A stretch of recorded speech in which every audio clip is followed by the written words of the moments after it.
Bisa dikatakan seperti itu. Jadi gini ya, ketika saya masih berada dalam agama itu, satu sangat benci sama Islam. Oh, benci sama Islam. Subhanallah. Jadi gini, entah itu doktrin ketika kita berada di dalam gereja ya, dulu ya, kita kalau ngomong dulu cintanya ya, saking kita cintanya itu sama agama Kristen, saya sempat diplot sama teman saya, kebetulan saya tuh bisa menulis, saya bikin lagu-lagu rohani. Disitulah, di penjara itulah seumur hidup saya itu bisa menjadi imam para nabi. Itu pengalaman saya benar-benar tak terlupakan.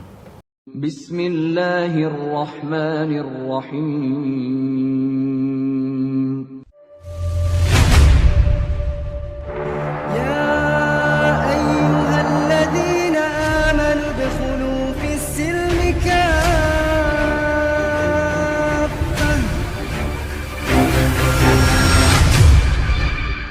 Video ini disponsori oleh bukusip.com. Mau belanja buku Ustadz Felix? Ke bukusip.com aja. Baik, bismillahirrahmanirrahim. Assalamualaikum warahmatullahi wabarakatuh. Alhamdulillah, balik lagi bersama saya dan Fatih 1453, tentunya di channel YouTube Ngaji Cerdas yang insya Allah akan mencerdaskan umat. Tentunya bagi mereka yang mau berpikir. Baik, pada kesempatan hari ini, alhamdulillah saya sedang bersama narasumber, Masya Allah, Bapak Ibas Kiswotomo. Ibas, ya, Masya Allah. Saya panggilnya Bapak Ibas aja ya, Pak. Ya, Masya boleh. Allah. Dan mungkin sebagian dari teman-teman sudah mengetahui ya, Pak ya, Bapak Ibas ini Insya Allah ya. insya Allah ya, gitu ya, Pak ya. Baik, Pak Ibas ini juga adalah seorang mualaf dulu ya, karena kan sekarang udah nggak bisa dibilang mualaf lagi ya, Pak ya. Oh, udah enggak Ya, ya. pernah dulu beragama selain daripada Islam, terus kemudian menjadi seorang Muslim, Masya Allah. Dan bagaimana nanti kisahnya, nah ini akan kita tanya-tanya ke Pak Ibas nih. Tapi sebelum ke Pak Ibas, bagi sahabat Ngaji Cerdas yang belum subscribe channel ini, silakan untuk subscribe, kemudian like, komen, dan share ke teman-teman yang lainnya. Dan jangan lupa juga tekan tombol loncengnya sehingga tidak terlewatkan update terbaru dari Ngaji Cerdas. Alhamdulillah. Baik, langsung ke Pak Ibas nih, Masya Allah. Pak Ibas, apa kabar, Pak? Alhamdulillah, Ya. baik sekali Mas Adam. Masya Allah. Di situasi corona ini kegiatan lancar apa gimana? Tentu dalam corona ini kan, pandemi corona ini kan pasti banyak itu dampak-dampak Iya ya. pasti ya, Pak ya. Tapi apapun alasannya, ini kan fenomena yang mau tidak mau ya harus kita hadapi ya. Betul banget ya. Jadi ini seperti itulah. Jadi baik, anggap Pak. saja ini adalah ujian suatu kesabaran ketika kita dihadapkan pada suatu, entah itu pandemi, entah itu wabah, entah itu apa. Masya Allah. Ya kita sebagai umat muslim ya kita tentu punya cara-cara. Baik. Dan apapun itu ya pasti kita tujuannya hanya kepada yang di atas Allah Masya Subhanahu wa Ta'ala. Allah. Baik. Ya, mudah-mudahan selalu lancar ya, Pak ya. Baik. Alhamdulillah. Pak Ibas, Insya Allah. ini nama asli atau ada perubahan dari agama yang dulu, Pak? Nama saya panjang ya. Panjang sekali nama saya Bambang Baskoro Kiswotomo Hikso Amintarno. Itu dari dulu sama sampai sekarang namanya, nggak ada perubahan? Kalau nama sekarang orang lebih mengenal saya sebagai Ibas Kiswotomo. Oh iya, Iya. baik, Pak. Kalau boleh tahu asalnya dari mana, Pak? Kebetulan bapak saya masih dari Jogja. Cerita dari ibu saya, bapak saya itu masih terah dari Kerajaan Mataram, dari Hamengkubuwono pertama. Wah, ada darah birunya ya. Masya Allah. Ceritanya seperti itu. Oh, baik. Alhamdulillah. Kabarnya kan Pak Ibas tadi sempat saya singgung ya, dulu sempat juga beragama selain agama Islam tuh dulu. Nah, agamanya iya. apa dulu, Pak?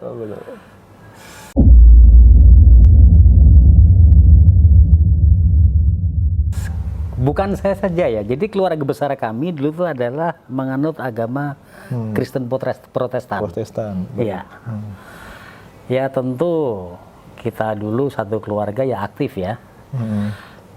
Hanya almarhum bapak saya itu karena kebetulan dia itu orang Kejawen, jadi agamanya itu kepercayaan. Oh iya.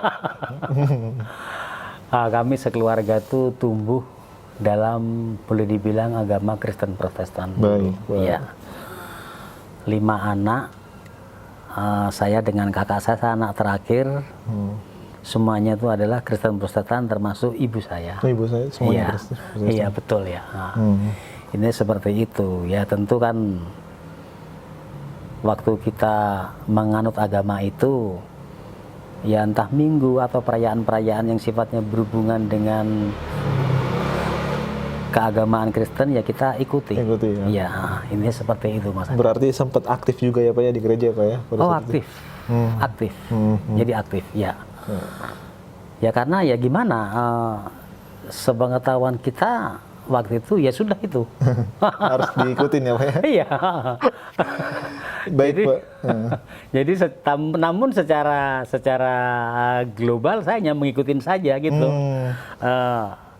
Tujuan-tujuan yang sifatnya tuh lebih fundamental itu saya nggak mikirkan waktu itu gitu. Baik. Hanya satu keluarga karena dalam agama Kristen, ya kita ke gereja ya ke gereja Ikut gitu ya. kan ya. Terus apa itu macam perayaan-perayaan yang berhubungan dengan Kristen ya ikutin, Ikutin kita aja. ikutin semua ya. Baik Pak.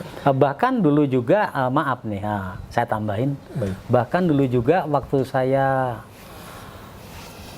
pernah, saking saya dulu ya, kita kalau ngomong dulu cintanya ya, saking kita cintanya itu sama agama Kristen, saya sempat diplot sama teman saya, kebetulan saya tuh bisa menulis, saya bikin lagu-lagu rohani. Oh, bikin Cuman- album nih. Bukan album. Album ini bukan. Bukan album. Jadi ada semacam kayak remaja-remaja. Itu kalau di masjid kan ada remaja Baik. Muslim gitu ya, gitu. Terus remaja itu, terus di Kristen itu juga ada semacam kayak itulah boleh dibilang Majelis perkumpulan lah ya, apa kalau- gitu ya. Kalau untuk di Islam ya begitu. Tapi kan di Kristen itu ada semacam kayak ya aktivis lah, boleh dibilang gitu. Kita suka nyanyi-nyanyi, dipanggil ke sana. Salah satunya tuh saya menjadi beberapa pencipta lagunya. Oh. Cuman sampai saat ini saya sudah nggak mau ngapalin. Oh gitu. Iya lah, nggak guna juga ya. Saya nggak mau ngapalin. Syairnya bagaimana saya nggak mau. Ya, oke. Nggak perlu ya Pak. ya? Nggak perlu, udah nggak perlu itu. Baik Pak. Dalam keadaan taat-taatnya pada saat itu kan ya, keluarga dan Bapak juga dalam agama Kristen. Iya. Dan kenapa kok Bapak bisa meninggalkan agama Bapak waktu itu? Nah ini, pertanyaan ini jujur membuat saya merinding ya. Sebenarnya saya mau nangis tapi saya malu ya. Karena ketika saya tuh berhijrah di Islam, memang sih tidak ada suatu peristiwa yang besar. Tidak ada peristiwa suatu yang besar hingga saya mendapatkan hidayah seperti itu. Termasuk kakak-kakak saya. Sekalipun saya dulu tuh anak yang paling kecil, mungkin boleh lebih dibilang yang paling kritis berpikir itu adalah saya. Singkat cerita, satu suka lihat orang waktu itu pas puasa orang tarawih gitu kan ya. Saya cuma hanya merhatikan aja gitu kan ya. Nah, terus diam-diam satu tuh ikut. Karena kan teman-teman itu nggak tahu agama saya apa. Saya ikut saja. Ikut dalam hal tarawih itu. Nah, terus suatu hari ketahuan lah sama kakak saya. Ketahuan waktu saya pulang itu bawa sarung gitu kan ya. Saya lupa melepas gitu. Padahal sarung itu biasanya kan cuma buat tidur saja gitu kan ya. Nah, terus tanyain saya nggak ngaku. Akhirnya ketahuan lah gitu. Ketahuan karena waktu itu saya masih ya boleh dibilang rada bandel lah ya. Ya saya jawab saya enaknya aja. Ya biarin aja gitu, saya ikut-ikut mereka gitu, saya bilang gitu. Saya gituin. Ya, intinya seperti itu. Tapi justru malah kebalikannya, dalam perjalanan waktu malah kakak-kakak saya yang akhirnya itu sudah Islam duluan Oh, Masya Allah. gitu. Nah, terus akhirnya ya saya ikut dibawalah kita itu ke kiai ya, semacam kiai, ustadz itu akhirnya untuk mengislamkan saya supaya lebih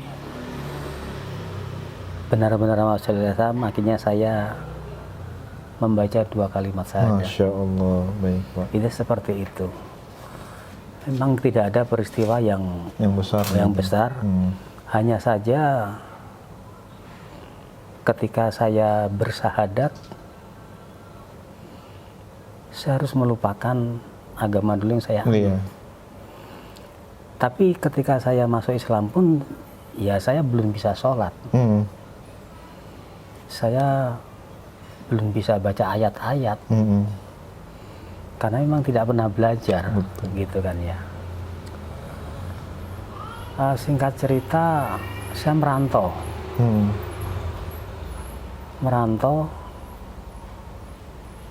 Waktu itu saya ya datang saja ke masjid gitu. Datang ke masjid, terus saya beli buku-buku gitu kan ya. Buku-buku cara sholat yang benar, buku-buku doa-doa. Saya belajarlah dari situ gitu kan.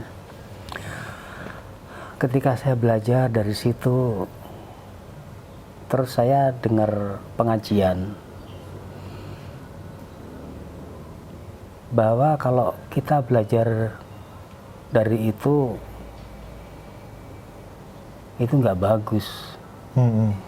Gitu, harus ada orang yang membimbing. Harus ada guru, Pak. Harus ada guru yang membimbing. Sementara saya itu sama siapa gitu kan ya. Saya pikir kan pasti bayar gitu ya. Akhirnya ada orang tukang bubur yang dia diserahin kunci musola. Artinya membuka, menutup itu dia, kadang membersihkan. Terus dia kalau setelah itu dia itu juga jualan bubur gitu. Saya sering beli bubur sama dia. Disitulah saya belajar sama dia. Belajar sama tukang bubur, Pak? Belajar sama tukang bubur artinya dasar-dasarnya, sepengetahuannya dia saja. Tapi itu sudah cukup membuat saya bahagia. Masya Allah. Karena saya diajarin ayat-ayat pendek begitu kan ya. Masya Allah. Ayat-ayat pendek, terus sholat yang benar gitu kan ya.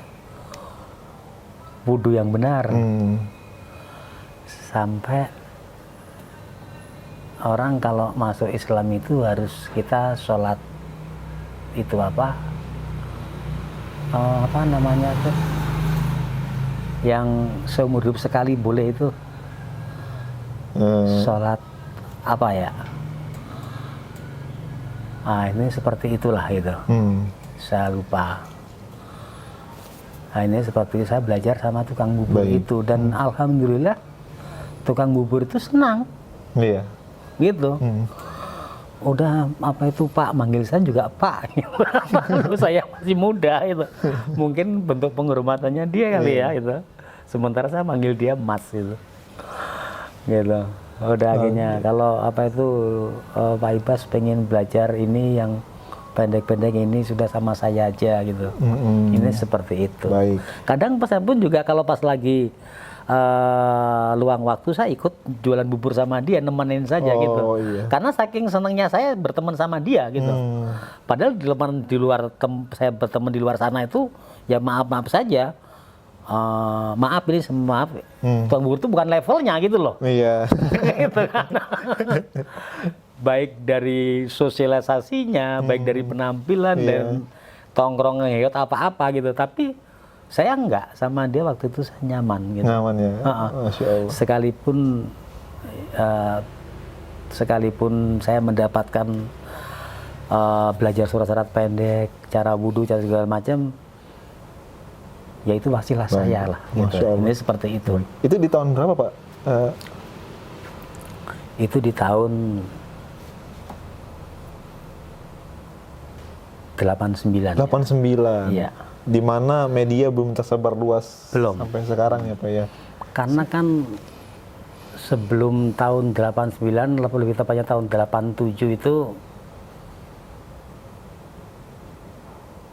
ya apa ya, kalau kita bicara masalah perjalanan hidup saya dengan kondisi ekonomi keluarga saya yang berubah, sementara saya tuh harus bertahan gitu kan ya. Ketika saya merantau di Semarang, ya dengan cara apapun lah saya mendapatkan uang itu, gitu. Hingga pada tahun 89 itu saya memutuskan, 88 saya memutuskan pindah ke Jakarta. Pindah ke Jakarta sendiri, saya merantau sendiri. Ya itulah ketemu dengan tukang bubur itu, dan saya belajar sholat itu. Betul. Jadi seperti Masya itu. Allah banget ya, memang Allah udah sayang kali sama Bapak ya. Akhirnya Insya dikasih Allah. petunjuk untuk ketemu tukang bubur tadi. Iya, gitu. Syukur-syukur naik haji ya, tukang bubur naik haji. Alhamdulillah, iya. Berarti kalau saya bisa ambil kesimpulan Pak, mungkin Bapak juga ada ngerasa nggak puas terhadap agama yang dulu mungkin Pak. Bisa dikatakan seperti itu. Jadi gini ya, ketika saya masih berada dalam agama itu, satu sangat benci sama Islam. Oh, benci sama Islam? Subhanallah. Jadi gini, entah itu doktrin ketika kita berada di dalam gereja ya, saat mereka yang dibilangnya pendeta atau apa itu, yang ditampilkan, yang diceritakan, yang di slide-slide itu adalah wanita-wanita jahat, kotor, kumuh, yang mempunyai permasalahan-permasalahan kriminal. Jadi saya merasa, tapi waktu saya mendengarkan itu saya, oh begitu ya gitu, ternyata Islam gitu ya gitu. Terdoktrin ya Pak? Terdoktrin gitu loh. Jadi ini seperti itu. Beda hal setelah saya itu masuk Islam, jadi memang itu adalah, saya kalau bilang itu adalah misi yang sangat-sangat jahat lah. Oh. Ya karena ya apa ya, saya bilang mereka itu adalah orang-orang misionaris, gitu kan ya. Setelah kita bisa berpikir lebih itu ya, nah itu seperti itu gitu. Nah, jadi kita didoktrin bahwa Islam itu kumuh, jelek, kotor, jahat, terus sering melakukan pencurian ini. Nah, kan kalau sekarang kan masalah begitu kan resiko mayoritas kan ya. Itu kan terjadi di Indonesia. Coba kalau kita tuh di Amerika di mana yang melakukan itu semua juga non Muslim. Oh iya.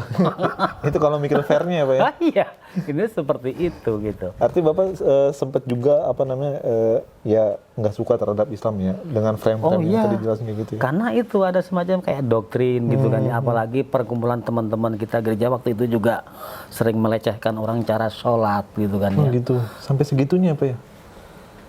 Ya ampun Mas, kalau kita ingat di situ rasanya tuh maaf saja, pengen ketemu dulu orang cerita begitu sama saya pengennya rasa gimana sama orang itu gitu. Jadi ini seperti itu. Greget ya. Iya kan ya. Apalagi kita maaf saja kan punya latar belakang yang berani lah kalau sama orang-orang gitu loh. Apalagi itu maaf saja masalah agama ya. Nah, memang sih agama tetap mengajarkan kelembutan. Memaafkan gitu. Nah, itulah akhirnya tuh yang membuat saya akhirnya ya berdoa saja semoga orang-orang dulu yang bercerita menjelekkan Islam mendapatkan hidayah seperti saya. Iya. Ini seperti itu. Jadi gitu. Kalau kita dilipin rasa dendam terus Mas gitu. Ya sudah, itu udah nggak ada habisnya gitu. Ini seperti itu. Nafsu ya Pak ya. Karena kan ada banyak orang-orang kayak bilang ya lebih baik kita maafkan daripada kita melampiaskan dendamnya gitu. Ini seperti itu. Nah, itulah kelebihan Islam. Kalau seandainya Islam yang diframekan jelek, mungkin Bapak mungkin nggak mau masuk Islam kan gitu. Logikanya itu sederhana sekali. Iya betul ya, gitu. Ini seperti itu. Jujur saja ketika saya menjadi mu'alaf itu, saya menemui banyak kesulitan. Salah satunya orang-orang yang dulu yang agama sama dengan saya otomatis satu menjauh. Satu itu. Kedua, perlakuan di kantor yang kebetulan bos saya non Muslim, kita akhirnya tuh fasilitas apapun dulu yang saya dapatkan itu nggak tahu entah dengan bagaimana cara manajemennya akhirnya saya tidak mendapatkan. Terus kedua, dulu jujur saja saya banyak mempunyai kolega-kolega orang non-muslim. Nah terus nggak tahu entah tahu dari mana kalau satu sudah Islam, akhirnya mereka ada beberapa yang tidak mau bekerja sama.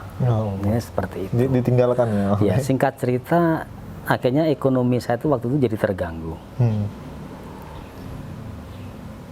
Dan itu sempat berapa tahun lagi saya mengalami seperti itu. Tapi kan ini bukan sekedar pertanggungjawaban, tapi adalah sebuah pilihan agama saya yang benar. Iya. Dan saya anggap itu bukan suatu permasalahan yang besar, gitu. Apalagi hanya sekedar bicara kita masalah mengenai ekonomi, harta dan segala macam, itu bukan suatu yang sangat besar lah, gitu. Karena kita meminta, karena kita mendapatkan bukan dari orang-orang itu. Kita mintanya cuma sama Allah Subhanahu wa Ta'ala. Dia Lebih mah besar dengar, daripada- memberi. Mau kita minta apapun juga dikasih. Lebih besar Ini daripada seperti kolega. iya. Jadi gitu. Dan lucunya juga, sekalipun kita mendapatkan kecil itu kalau dengan keberkahan dan maaf, sekalipun kecil, namun itu rasanya tuh sudah beda lah dengan yang dulu. Karena faktanya ketika saya tuh mendapatkan itu semua, yang nggak ada yang artinya tuh yang sampai saat ini tersisa. Nggak ada. Iya, nggak ada semua. Nggak ada. Jadi sifatnya itu mungkin dicuci ya, di laundry. Di laundry. Hartanya di laundry. Iya, gitu. Di laundry. Nah, terus diganti yang kecil-kecil tapi bisa Murni, kita nikmatin secara berkah ya. iya, Berkah. cara berkah, secara nikmat gitu kan. Masya Allah. Cara bersyukur gitu. Jadi ini seperti itu ya, kalau kita bicara masalah rasa syukur ya. Iya, Gitu. Masya Ini seperti itu karena kan ukuran harta, saya bukan pada manusia, saya sama Allah aja. Masya Allah. Ini seperti Masya itu. Allah. Nah, ketika Bapak sedang saat sulit seperti itu, Pak, ada yang mendorong Bapak, apa yang mendorong Bapak hingga kuat seperti itu, Pak? Ada nggak ayat-ayat Al-Quran seperti itu? Kembali lagi sama dengan tukang bubur tadi. Ya, gimana? Dia pertama kali dia mengajarkan saya ayat-ayat pendek itu adalah surat Al-Ikhlas. Wah, Masya Allah. Ini seperti itu ya. Ya Tuhan itu hanya satu lah ya, yang Maha Esa. Dan dia juga tidak berada dan tidak diperanakan. Tempat meminta segala sesuatu. Dan tidak ada yang setara dengannya. Betul. Cukup satu itu saja, itu yang jadi patokan saya sebagai saya seorang muslim. Yang lainnya ya tentu saya harus belajar gitu. Tapi yang membuat saya kuat, yang membuat saya kekeh ya surat Al-Ikhlas ya? itu. Iya. Surat Pamungkas memang, Pak. Itu, Masya Allah. Surat pembantah pembantah ketuhanan yang Pokoknya ketiga. kalau setiap inget itu ya pasti saya merinding lagi gitu ya. Ini seperti itu. Masya Allah ya. Satu, belajar pertama itu. Kedua juga yang meyakinkan saya tidak goyah juga surat itu ya? gitu kan ya. Masya Allah. Jadi gitu. Ya alhamdulillah setiap setiap habis sholat sunnah maupun sholat wajib itu selalu saya baca dengan satu lagi surat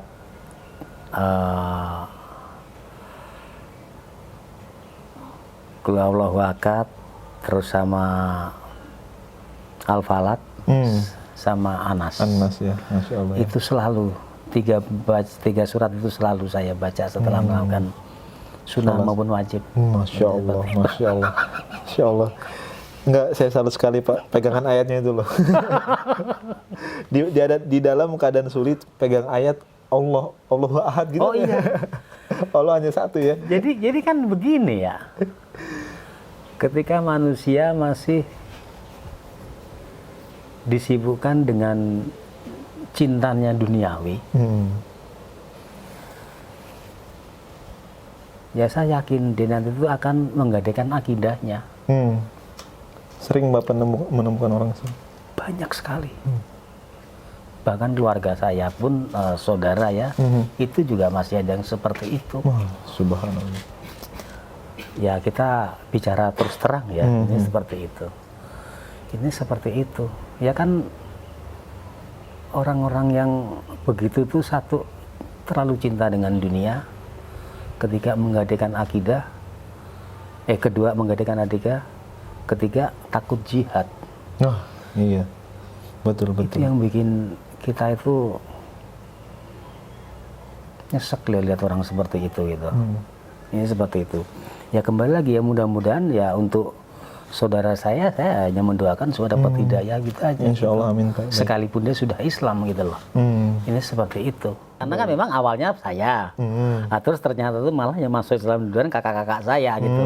Malah saya baru terakhir gitu kan. Oh, Ya. Jadi kan ada motivasi, iya. Jadi tidak ada artinya tuh pertentangan ya, gitu. Oh, alhamdulillah, masya Allah. Jadi tidak ada pertentangan, kan ada juga cerita sampai kasihan sampai ada yang diusir gitu kan ya.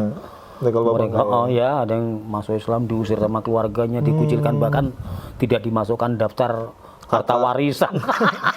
Ada juga seperti itu. oke. Aduh. Artinya nggak ada pertentangan sama sekali Pak ya? Nggak ada. Alhamdulillah, Nggak ada. masya Allah. Hanya waktu itu memang almarhum ibu saya belum. Oh, Iya. Ketika putra-putrinya sudah masuk Islam, almarhum ibu memang jujur saja belum. Karena almarhum ibu dulu tuh punya nazar. Saya cerita boleh nih? boleh. Fadhol. Ketika kita masa kecil-kecil dulu tuh memang jujur saja kita dari ekonomi yang berada. Gitu kan ya. Segala sesuatu boleh dibilang pada zamannya itu kita tuh punya lah. Gitu. Ini seperti itu. Nah, terus tapi maaf saja waktu harta yang kita dapat dari orang tua itu bukan harta yang benar-benar bersih gitu.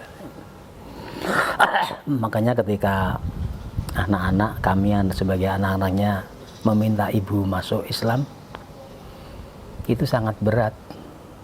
Apalagi ibu dulu itu juga pernah dendam lah gitu sama seseorang. Niatnya jelek lah, buruk niatnya. Nah terus kita semua tentunya melarang ya gitu. Tapi ibu saat itu tidak bisa diingatkan lewat apapun gitu. Karena yang disakiti adalah cucu kesayangannya ibu saya gitu. Ini seperti itu. Tapi alhamdulillah ya. Mungkin karena anak-anaknya kami ini cinta sama ibu, meminta ibu tuh masuk Islam. Saat ibu tuh mau melakukan kejahatan balas dendam terhadap orang itu, di perjalanan ibu saya tuh, ini cerita dari ibu ya, dia mendengar pengajian bahwa orang dendam itu tidak bagus, orang maafkan itu lebih mulia, dan segala macamnya. Saat itu juga ibu saya tuh mengurungkan niatnya. Masya Allah. Nah, terus ada tetangganya ibu saya, waktu itu kita sudah tidak di rumah ibu ya, ibu di Semarang, saya sudah di Jakarta, anak-anaknya sudah merantau semua. Ada ibu itu namanya kalau nggak salah Ibu Nani. Ya itulah ibu satu belajar sama Ibu Nani itu. Masya Allah. Gitu, belajar Islam, belajar ngaji. Jadi alhamdulillah sekalipun takdir dari Allah Subhanahu wa taala mengambil ibu kami duluan, ibu kami sudah muslim. Alhamdulillah ya Allah. Itu yang membuat kami bangga lah. Jadi almarhum ibu meninggal sudah dalam keadaan muslimah. Alhamdulillah. Itu ya Allah. Ya seperti itu. Masya Allah ya Pak ya. Hidayah ya Pak, lagi-lagi hidayah Pak. Ya, jadi mungkin kalau hidayah itu bisa dibeli, saya pengennya membeli hidayah itu sebanyak-banyaknya, saya kasih ke orang-orang. Tapi hidayah itu kan dari hati ya. Entah suatu peristiwa, entah keinginan, entah kondisi, keadaan dan segala macam. Tapi Allah tuh saya yakin selalu memberi hidayah itu kapan saja. Betul. Gitu.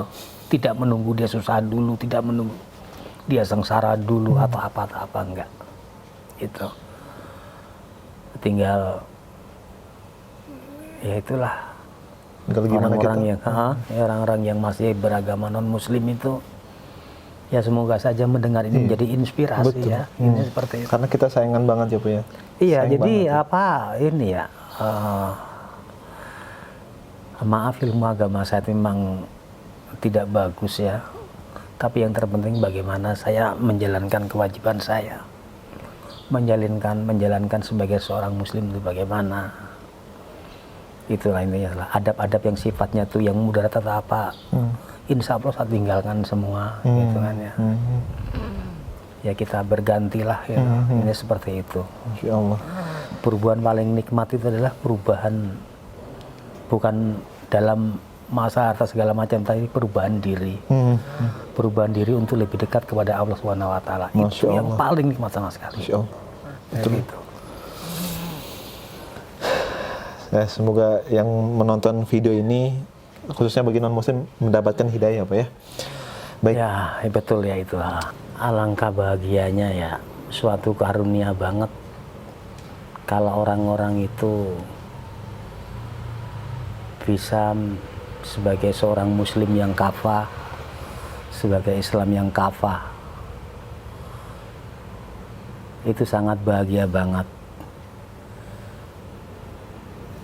Tentu saya pun juga sangat ingin menuju ke sana ya, gitu. Karena apalah itu, kita punya Allah sudah cukup kok. Betul. Kita punya Allah itu sudah cukup, gitu. Kita minta sama Dia sudah cukup, nggak perlu berharap sama orang lain gitu. Ini seperti itu. Kita mengeluh, kita curhat, kita minta, ya sudah cukup sama Allah aja lah. Mau kita dibenci sama orang lain, ada Allah. Mau kita dikucilkan sama orang, ada Allah, gitu. Jadi seperti itu saja. Ya mudah-mudahan ya masalah kafah ini, saya pikir itu adalah suatu, semua umat-umat muslim itu pengen menuju ke sana semua. Insya Allah. Jadi begitu, gitu. Baik. Pengetahuan saya seperti itu, Mas Baik, ya. baik Pak Ibas. Dulu pernah nggak kayak berdiskusi sama teman ataupun saudara ataupun keluarga, terus kemudian ada juga nggak yang ngajak Pak Ibas tuh murtad lagi? Tentu banyak lah. Banyak ya. Iya, tentu banyak itu. Jadi apa ya? Tapi saya menyikapinya itu, saya gimana? ketawa aja gitu. Saya ketawa aja gitu. Karena ketika mereka tuh dalam kondisi seperti itu, kita kasih masukan apapun, dia tetap bersikeras menolak gitu. Seperti hanya waktu saya dulu masih jadi Orang Kristen ya. Iya, orang Kristen kan gitu. Kita itu gitu. Ini seperti itu. Tapi ya kembali lagi lah ya. Kembali lagi, apalagi saya sangat menyayangkan saudara-saudara saya sendiri gitu kan ya. Yang saat ini juga masih non-muslim itu. Ya kita kalau WA, kalau apapun itu kita selipkan masalah itu semua gitu. Karena saya sebagai orang yang sudah ini, kalau saya tidak memperingatkan itu Nah, iya, terdampak. betul ya, ini seperti itu. Jadi gitu. Jadi kalau masalah berdebat, diskusi sama itu itu saya anggap remeh, itu saya ketawain Iya, aja itu. betul. Iya gitu, apalagi sampai mempengaruhi itu. Kalau boleh mungkin saya gampar orangnya. Buat apa memperdebatkan sesuatu yang benar ya Pak Ibas? Iya, Ngapain gitu. gitu. Baik Pak Ibas. Selain Pak Ibas sekarang kan Pak Ibas kegiatannya tadi apa tadi, jualan apa? Ya, ya online lah ya. Online ya. Boleh tahu nggak Pak Ibas jualan apa? Jadi gini, kalau lagi musim mangga saya jualan mangga. Online ya Pak ya? Iya, gitu. Itu tersedia di toko-toko online ya Pak ya? Enggak, jadi kita semacam ada itu aja, ya kita online aja. Dan kebetulan saya juga punya banyak teman yang mendukung usaha saya gitu kan ya. Alhamdulillah. Dan mereka tuh juga mereferensikan juga gitu kan ya. Itulah apa itu kebersamaan Islam itu seperti itu ya. Masya Allah gitu. ya, wah Islamnya ya. Oh iya. Jadi kita nggak takut gitu. Oke. Usaha apapun kalau semua itu dilandasi dengan dengan halal, dengan suka bahagia segala oke. macam, kita nggak usah takut itu. Alhamdulillah, Masya Allah. Nah kalau bagi sahabat ngaji cerdas mau pesan gimana caranya Pak? Biasanya Pak? Taruh nomor apa? WhatsApp atau gimana? Oh ya, nanti bisa apa itu bisa pakai WhatsApp saya gitu kan ya, atau adik saya tadi Baik, gitu kan nanti ya, kita dicantumkan sama ya. istrinya gitu kan, Baik. ini seperti itu. Oke. Ya nanti bisa pembayarannya tuh ya semacam begitulah. Oke. Bisa COD, bisa lewat GoPay atau apapun Baik. gitu, komplit itu ya. Baik, Pak Ibas, saya beberapa pernah ngelihat profil Pak Ibas nih di media sosial. Pak Ibas tuh apa aktif ya untuk berdakwah ya? Kayak ya kan? Begini, saya di media sosial itu berdakwah cuman dengan kemasan lain. Karena begini, satu, ya ilmu saya jujur saja tentang agama Islam itu masih fakir lah ya. Betul. Jadi saya berdakwahnya lewat media itu ya tentang kondisi kehidupan manusia, kita selipkan di situ. Terus kondisi suatu negeri atau negara, kita selipkan di situ gitu kan ya. Terus kondisi Islam saat ini seperti apa? Kalau saya bicara lebih panjang lagi, seperti yang kita lihat ya ada semacam diskriminasi segala macam gitu kan ya. Dan itulah salah satunya saya yang menentang itu semua. Menentang Gitu. kedoliman ya Pak? Iya, sampai mungkin pergerakan saya terlalu jauh. Saya boleh cerita. Boleh. Silakan. Saya masuk penjara Iya. karena satu, pertama cinta saya kepada negara ini, NKRI ini. Kedua, pertama saya cinta saya sama agama saya Islam. Ketiga, negara ini ada semacam kepincangan keadilan, ada semacam pendiskreditan, juga ada semacam, kalau bicara lebih jauh, masalah kriminalisasi. Nah, itulah saya menyuarakan dakwah dengan versi saya, mengkritisi semua kebijakan-kebijakan yang merugikan Islam. Ini seperti itu. Karena memang penting ya Pak ya. Kalau kita nggak kayak begitu. Jadi begini ya. Oke lah, saya tuh bukan tokoh yang dikenal. Saya hanyalah seorang Ibas Kiswotomo yang biasa. Kemampuan saya hanya berdakwah seperti ini. Itu harus saya dakwahkan. Karena apapun alasannya, ya Islam harus dakwahkan. Ayat itu harus diamalkan. Mas Adam pasti lebih paham lah daripada saya gitu. Ini seperti itu. Hanya Mas Adam lebih banyak ilmu daripada saya lewat kemasan lain. Ini seperti itu. Jadi begitu. Ya ketika dalam perjalanan waktu akhirnya saya harus masuk dalam Hotel Prodio selama 20 bulan. Itu tidak membuat saya takut, tidak membuat saya jera dalam arti membela agama loh ya. Ini seperti itu.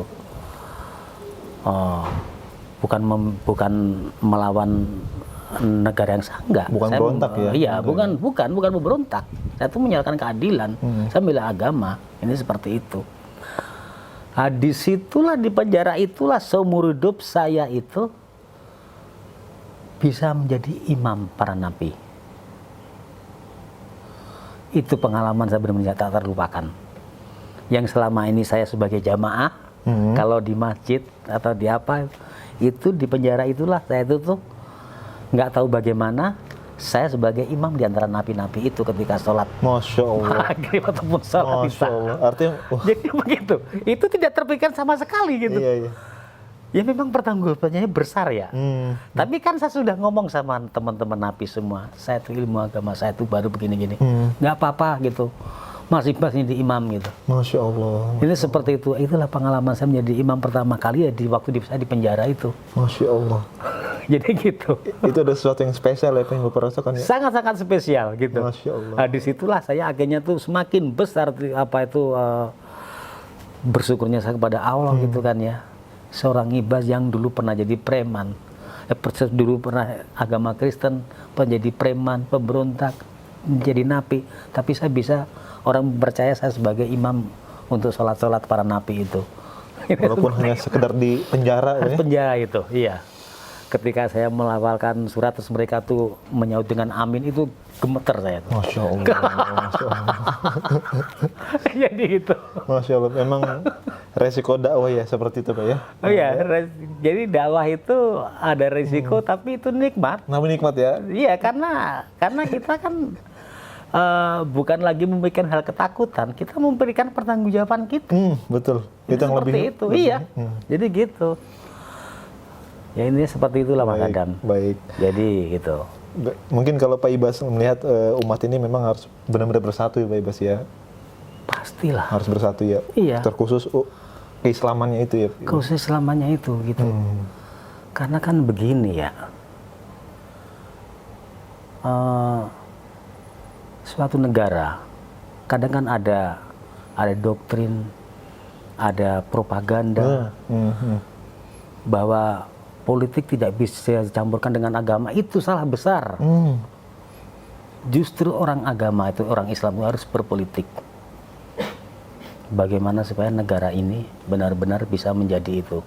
Tapi bukan kita berarti karena kita negara pluralis ya, berbagai macam-macam agama, gitu kan ya, berbagai macam agama, keyakinan, ya mereka ya kita jaga. Kita kasih aman gitu. Betul. Bukan kita kerasin, bukan kita enggak, itu bukan ajaran salah. Islam. Itu penggiringan opini dari orang-orang yang memang benci Islam. Islam sebenarnya tidak seperti itu. Betul, Masya Allah. Harus begitu.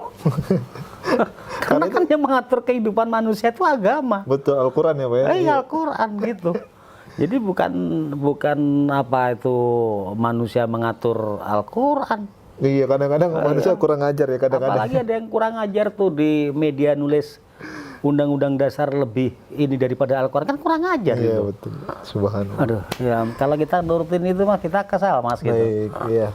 Mungkin ini tantangan dakwah kita ya Pak di era zaman seperti itu Pak. Iya. Ya, mudah-mudahan Islam bisa mencerahkan dunia Pak, insya Allah Pak ya. Insya Allah. Insya Allah, ya. Dan itu dimulai dari kita sekalipun kita kelompok kecil lah gitu. Masya Allah, betul, Pak. Semacam mudah-mudahan juga nih acaranya Mas Adam ini, Ngaji cerdas Pak. Ngaji cerdas ini bisa menginspirasi semuanya. Insya lah, gitu. Allah, insya Allah. Dan saya yakin ini akan bisa menginspirasi. Insya Karena Allah. niatnya Mas Adam itu baik. Masya Allah. Mensiarkan. Alhamdulillah. Baik, Pak.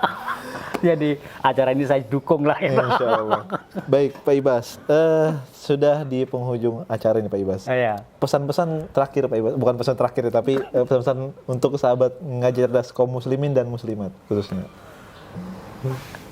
Ya begini, kita sebagai saudara seiman ya, kita sebagai saudara seiman tentunya kita tuh harus saling bahu-bahu, tolong-menolong dalam hal apapun gitu ya, tentu yang sifatnya dalam kemaslahatan, Masya Allah, betul. dalam kemaslahatan umat, terus dan akan lebih menyejukkan lagi dan akan lebih membanggakan lagi apabila nih Ngaji Cerdas ini juga malah sebagai salah satu Amin Pak. pemrakarsa, Amin Pak. gitu kan, untuk mengumpulkan siapapun lah gitu, nggak tua nggak muda gitu kan ya, menjadi suatu pergumulan yang bermanfaat, Amin, Pak, insya yang Allah. bermaslahat gitu, tentunya itu semua ya kita dimulai dari situ saja gitu. Dan untuk juga teman-teman saya pribadi, apalagi yang masih non muslim, nggak tertarik dengan Islam yang sangat indah ini. Jangan cuma lihat luarnya ya gitu. Jadi ini seperti itu Mas Adam. Baik, Masya Allah. Iya. Itu mungkin pesan-pesan dari Bapak Ibas. Masya Allah Pak. Saya selama kita berbincang tadi banyak sekali ilmu yang saya dapatkan Pak. Insya Allah Pak. Alhamdulillah kalau memang ada ilmu, tapi itu semua itu kan kebenaran apa yang saya ucap hanya datangnya dari Allah Subhanahu wa taala. Baik. Gitu. Baik, mungkin ini bisa menginspirasi sahabat Ngaji Cerdas dimanapun berada ya Pak ya. Insya Iya, Allah. iya. Sekali lagi semoga bermanfaat video ini. Insya Allah kita akan bertemu di video-video selanjutnya. Mohon maaf kalau ada yang kata-kata yang keliru dari Pak Ibas, baik pun dari saya. Iya. Yang benar itu hanya datang dari Allah. Yang kalau keliru ya itu datang dari kita ya Pak. Iya, betul ya. Baik, barakallahu fikum. Wassalamualaikum warahmatullahi wabarakatuh. Waalaikumsalam warahmatullahi wabarakatuh.